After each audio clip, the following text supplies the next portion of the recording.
Westermann es un gran artista americano, es un artista de artistas. Mike Kelley, Donald Judd y tantos otros artistas muy reconocidos lo consideran una figura emblemática de su época. Sin embargo, no es conocido porque de algún modo no acaba de encuadrar en las categorías de la época. Su obra, que tiene mucho de craft, tiene mucho de técnica incluso popular, vernácula, se sitúa digamos a mitad camino entre el arte del expresionismo abstracto, que es gestual, que es romántico, y el arte y que se sitúa en el estudio, en el gran estudio del artista, y el arte de la fábrica de Warhol. Entre el pop y entre el arte romántico de un Warhol, de un Pollock o de un Rothko, tenemos este artista que hace objetos específicos, por utilizar el término de Donald Judd, y que los hace con un trabajo artesanal, con un trabajo que se desarrolla con la ebanistería, que incluso cuando son figuras que parecen metálicas, de hecho hay una especie de trombley que son hechas con madera.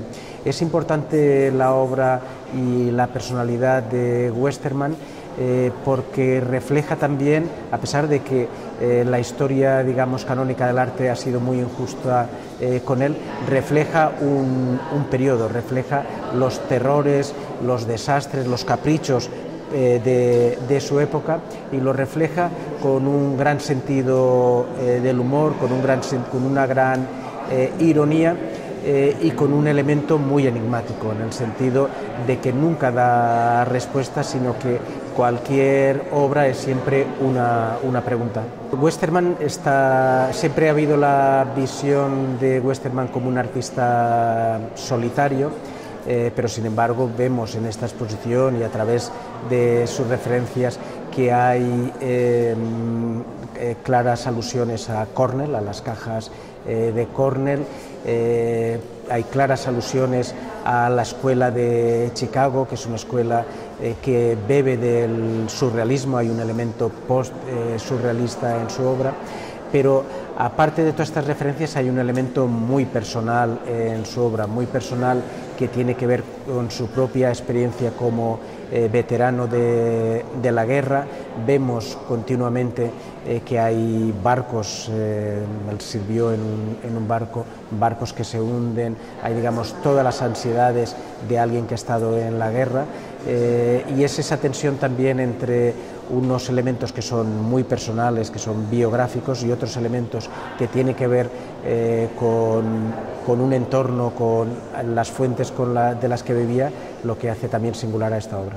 Para Westermann, el vivir es habitar un lugar. De hecho, su obra es biográfica, y lo es en un sentido a veces literal, por aquello de que era veterano de guerra y hay elementos que tienen que ver con su propia experiencia, pero es biográfica en otro sentido. La biografía se construye a partir del entorno en el cual vive, se construye a partir de la habitación y se construye a partir de la casa. Todos aquellos artistas para los cuales el elemento biográfico, la mitología particular, individual, es importante, trabajan siempre con este elemento de la casa.